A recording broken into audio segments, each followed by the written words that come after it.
We dream during the sleep phase called REM sleep. Now, normally we go into REM sleep several times a night, which means we have several dreams every night, but we don't remember the majority of them. Now, to be clear, there is no scientific answer on what meaning dreams may hold, but many psychiatrists believe there is value in reflecting on our dreams. Here's a psychiatrist's view on what we can draw from common dream themes. Your dreams are in a symbolic language, and the reason they're in a symbolic language is because they're deeper and richer than ordinary words. Dr. Greg Marr is a Henry Ford Health psychiatrist who works with the sleep research program at Henry Ford. He's also the co-author of a book called The Wisdom of Dreams, Science, Synchronicity, and the Language of the Soul. He believes dreams can bring us insight, but It's really important to respect the process and respect its spiritual dimensions and honor it, and not manualize it.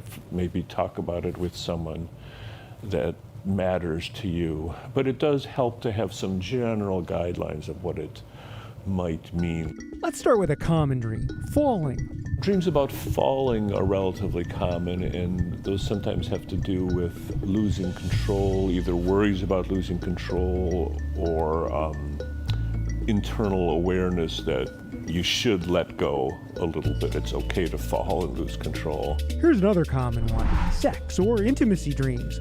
What does it mean if you dream of an old flame? The obvious superficial meaning is, I wonder what happened to so-and-so, I should call him or her again. Like it's an invitation to reinitiate that relationship. And I wouldn't think of it that way. Instead, he suggests consider what that person meant to you.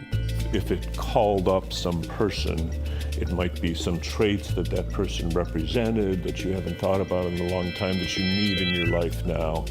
Like maybe it was someone very, very brave and you need that courage now because of what you're facing in your life. Intimacy dreams are generally pleasant. What about the common opposite, nightmares? Sometimes nightmares are like something you need to know that you're pushing away, and you might try thinking of it in that way. Like, is there something that you're trying to avoid, that you've pushed out of your life that needs to be part of you? Maybe it's your angry feelings, maybe it's your sad feelings, or things you haven't dealt with or processed that are chasing you, as it were. And good or bad, many of us have recurrent dreams. If a dream keeps coming back, I think of it a little bit metaphorically, that your mind's trying to send you a message. So if it keeps trying to tell you the same thing, maybe it's because you haven't listened. It's like, hey, dude, I told you last night, here's the story again, figure it out.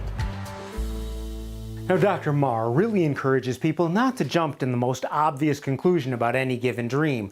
While there are many common themes like being late for a test, being naked in public, and even losing your teeth that might have simple interpretations, everyone's circumstance is different, and we should take advantage of the opportunity to reflect on something that might have deeper meaning.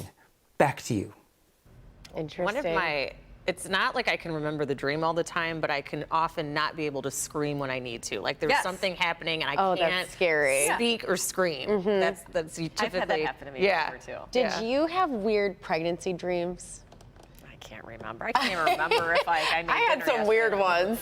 Did you? But there was one where I didn't know if I was having a boy or a girl yet, and then I woke up from my dream and I was like, I think I'm having a boy. Oh. And then I Dreams found come out true. I was having a boy. It was You like that one? yeah, it was cool.